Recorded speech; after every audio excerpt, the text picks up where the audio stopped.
नमस्कार दोस्तों, हमारे चैनल पर आपका स्वागत है। हमारी आज की कहानी है कर्म का फल। दीपक, तुम कब मेरी बात सुनोगे? आखिर मैं तुम्हारी पत्नी हूँ, किरण ने गुस्से में दीपक से कहा। दीपक बिना कुछ बोले ही घर से बाहर निकल गया। अब ऐसा हर दिन होता है। किरण अपनी सास रमा जी की बहुत इज्जत करती थी, लेकिन रमा जी हमेशा उसे नीचा दिखाने की कोशिश में लगी रहती थी। आज भी वही किरण ने सुबह जल्दी उठकर सभी के लिए नाश्ता बनाया। दीपक को मूंग दाल का हलवा बहुत पसंद था, इसलिए उसने नाश्ते के साथ हलवा भी बनाकर सभी को परोस दिया। उसके ससुर मनोहर जी ने सास रमा जी को टोकते हुए कहा, ये क्या फिजूल खर्ची है, सुबह सुबह देसी घी का हलवा। इस पर रमा जी ने किरण को डांटते हुए पूछा, क्यों बहू, ये देसी घी क्या तेरे मायके से आया है? माँ जी, वो हलवा इन्हें बहुत पसंद है ना, इसलिए थोड़ा सा बनाया है। यह कहकर किरण दीपक की तरफ देख रही थी, इस उम्मीद से कि शायद दीपक कुछ बोले। तभी रमा जी ने कहा, मैं सब जानती हूँ, मेरे बेटे का बहाना करके खुद खाने का मन होगा। दीपक चुपचाप नाश्ता करते रहे, कुछ भी नहीं कहा। किरण की आंखों से आंसू छलक गए। इससे भी ज्यादा बुरा तब लगा जब दीपक बिना हलवा खाए ही ऑफिस के लिए चल दिए। किरण घर का काम समेटने में लग गई। इधर रमा जी बाहर ड्राइंग रूम में बैठकर बड़बड़ाती रही। सारे काम करके किरण अपने कमरे में जाकर रोने लगी। कितने नाजों से पाला था उसे उसके पापा ने, उसे आज भी याद है। एक बार उसने अपनी माँ से गाजर के हलवा बनाने के लिए कहा था, लेकिन माँ ने मूंग दाल का हलवा बना दिया था।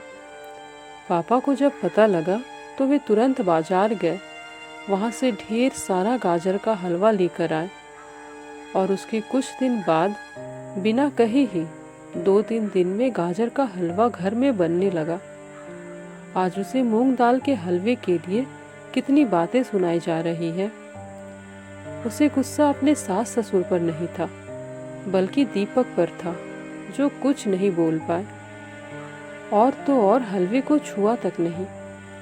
शाम को जब उसने दीपक से शिकायत की तो वो बस इतना ही बोली, इस घर में केवल माँ की पसंद का खाना बनता है, आगे से मेरी पसंद का कुछ मत बनाना। किरण ने अब गुस्से में दीपक से बातचीत करनी बंद कर दी। आखिर क्या कसूर था किरण का? यही कि वह दीपक से बहुत प्यार करती है। इसी तरह कुछ दिन बीत गए। एक दिन किरण ने रमा जी से कहा, माँ जी, मैं अपने घर जाना चाहती हूँ कुछ दिनों के लिए, अगर आप कहें तो आज ही चली जाऊँ। कई दिन पहले माँ का फोन आया था, कह रही थी पापा की तबीयत ठीक नहीं है। इस पर रमा जी ने कहा, तुम जब भी अपने मायके जाती हो 1 सप्ताह से पहले वापस नहीं आती। यहाँ घर का काम कौन करेगा? तेरे ससुर और मेरा बेटा शाम को थक हार कर घर आएंगे, यहाँ उन्हें खाना भी नसीब नहीं होगा। मेरे पैरों में दर्द रहता है, मैं खाना नहीं बना सकती। जाना है तो 1 दिन के लिए चली जा। उसने पिहर जाने वाली बात दीपक को नहीं बताई। शाम को घर पर किरण को ना देखकर उसने अपनी माँ से पूछने पर उसे किरण के पीहर जाने की बात पता चली, लेकिन उसने उसे कॉल करना भी जरूरी नहीं समझा। इधर किरण मन मार कर 1 दिन के लिए अपने पीहर पहुंच गई। वहां पहुंचकर उसे और भी आश्चर्य होता है जब वह अपने घर पर माँ बाबा को नहीं देखती है। भाभी, मम्मी पापा कहाँ गए? किरण ने घबरा कर पूछा। इस पर किरण की भाभी ने कहा, उन दोनों का घर में मन कहाँ लगता है, तीर्थ पर गए हैं, ना जाने कब आएंगे। वैसे तुम कितने दिनों के लिए आई हो? क्योंकि मुझे भी अपने पिहर जाना है। अपनी भाभी का यह व्यवहार देखकर किरण चौंक गई और सोचने लगी, क्या ये वही भाभी है जो इनसे बहुत स्नेह जताती थी? फिर उसे कुछ पुरानी बातें याद आई। अच्छा, वो जो भैया ने मकान के पेपर साइन करा लिए थे, मैंने अपना हिस्सा छोड़ दिया था। शायद उसी साइन के लिए मेरे से प्यार जताया जा रहा था। किरण उठकर खड़ी हो गई और बोली, भाभी, मुझे कुछ काम याद आ गया, मैं फिर आऊंगी। कहकर वह तेजी से घर से बाहर निकल गई। पीछे से गेट बंद होने की आवाज से वह समझ गई कि उसके जाने से भाभी को कोई खास फर्क नहीं पड़ा। भारी कदमों से चलते हुए वह मंदिर पहुंच गई, क्योंकि शाम से पहले यदि वह अपने ससुराल जाती तो सास रमा जी उससे कई तरह के सवाल करती। इसलिए वह मंदिर चली गई। मंदिर में जाकर उसने भगवान के दर्शन किए। बस ना कुछ मांगा ना कुछ बोला। भगवान के चरणों में शीश नवाकर वह बाहर आकर बैठ गई। तभी सामने के पेड़ के नीचे उसे अपने माता पिता बैठे दिखाई दिए। किरण भागकर उनके पास पहुंची। किरण को देखकर उसकी माँ रोने लगी। बेटी, तू यहाँ कैसे? पापा ने पूछा। वो छोड़िए पापा, पहले ये बताइए आप यहाँ कैसे? आप तो तीर्थ यात्रा पर गए थे ना? किरण के सब्र का बांध टूट गया। उसकी आंखों से आंसू बह रहे थे। बेटी, तेरी भाभी ने तुझसे झूठ बोला है। बिजनेस में पैसे लगाने के लिए तेरे भैया ने मकान अपने नाम करा लिया। मकान के कागज गिरवी रखकर साहूकार से कर्ज ले लिया। उसके बाद हम बोझ बन गए तो हमें घर से बाहर निकाल दिया। पापा, अब क्या होगा? भैया ऐसा कैसे कर सकते हैं? किरण ने रोते हुए पूछा। बेटी, तू चिंता मत कर, हम कहीं वृद्धाश्रम में चले जाएंगे।